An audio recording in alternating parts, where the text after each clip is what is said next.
السلام علیکم ورحمۃ اللہ وبرکاتہ۔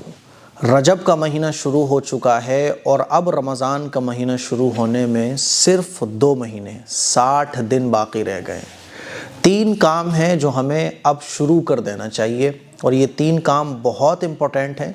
آپ سبھی حضرات، ہم تمام لوگ ان 3 کاموں کو سمجھنے کی کوشش کریں۔ رجب کا مہینہ شروع ہو گیا، اب آپ کو سوشل میڈیا پہ جو ہے نا رجب کے وظیفے ملنا شروع ہو جائیں گے۔ رجب کے مہینے میں یہ وظیفہ کر لو، یہ ٹونا ٹوٹکا کر لو، یہ عمل کر لو۔ میرے عزیز بھائیوں، پہلا عمل جو ہمیں رجب کے مہینے میں کرنا ہے، رسول اللہ صلی اللہ علیہ وسلم کے بارے میں آتا ہے، صحابہ فرماتے ہیں کہ رجب کا مہینہ شروع ہوتا تو اللہ کے نبی صلی اللہ علیہ وسلم اللہ سے دعا مانگا کرتے تھے، اللہم بارک لنا فی رجب و شعبان وبلغنا رمضان۔ اے اللہ، رجب کے اور شعبان کے مہینے میں برکت عطا فرما اور ہمیں رمضان تک پہنچا دے، ہمیں رمضان نصیب فرما۔ اللہ کے نبی کو کیا ضرورت تھی دعائیں مانگنے کی؟ حضور تو بخشائے، حضور کے صدقے میں تو ساری کائنات بنی، اللہ کے محبوب، تمام پیغمبروں کے سردار۔ لیکن اللہ کے نبی نے یہ دعائیں مانگ کر امت کو تعلیم دی کہ دیکھو، رمضان کو پانے کی دعائیں مانگو۔ دنیا کا سب سے خوش نصیب انسان ہے وہ شخص جس کو رمضان کا مہینہ مل گیا۔ یہ جو زمین کے نیچے جا چکے ہیں نا، قبروں کے نیچے جتنے بھی ہمارے لوگ دفن ہیں، ان سے پوچھا جائے، اگر ان سے بات پاسبل ہو سکتی، ان سے پوچھا جاتا کہ تم کیا چاہتے ہو، تو یہ کہتے رمضان کا 1 منٹ مل جائے، بس رمضان کا 1 دن مل جائے، رمضان کا 1 گھنٹہ مل جائے۔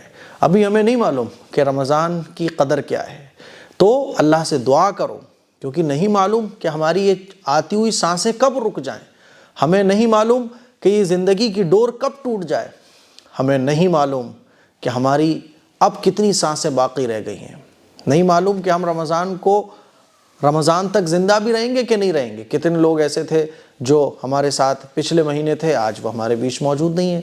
تو پہلا کام جو کرنا ہے وہ رمضان کو حاصل کرنے کی دعا اللہ سے مانگنی ہے کہ اللہ، رجب تک تو میں آ گیا، بس یہ رمضان اور نصیب فرما دے۔ اللہم بارک لنا فی رجب و شعبان وبلغنا رمضان۔ صحابہ اکرام دعا مانگا کرتے تھے، اور بزرگوں کے بارے میں لکھا ہے کہ 6 مہینے پہلے رمضان سے وہ رمضان کو پانے کی اللہ سے دعائیں مانگنا شروع فرما دیتے تھے۔ تو پہلا کام رمضان کو پانے کی اللہ سے دعا مانگنی ہے۔ دوسرا کام، اپنی عبادتوں کو بڑھا دیجیے۔ ابھی سے عبادت کرنے کی عادت اپنی بڑھا دیجیے۔ 5 وقت کی نمازیں وہ تو ہمارے اوپر فرض ہیں ہی، اس کے علاوہ اپنی عبادتوں کو بڑھائیے، نفلی نمازوں کو بڑھائیے، نفلی روزوں کو رکھیے، اپنی عبادتوں کو ابھی سے عبادت کی پریکٹس شروع کر دیجیے۔ تہجد کا اہتمام کیجیے، ابھی سے عبادتوں کی پریکٹس، دعا میں خوب وقت صرف کیجیے۔ آپ کو پتہ ہے نا، جتنا بڑا مہمان گھر پہ آ رہا ہوتا ہے، اتنی ہی زبردست تیاریاں اس کے ویلکم کے لیے، اس کی مہمان نوازی کے لیے کی جاتی ہے۔ تو رمضان یہ تو تمام مہینوں کا سردار ہے، تو اس کی تیاری بھی پہلے سے کرنا چاہیے۔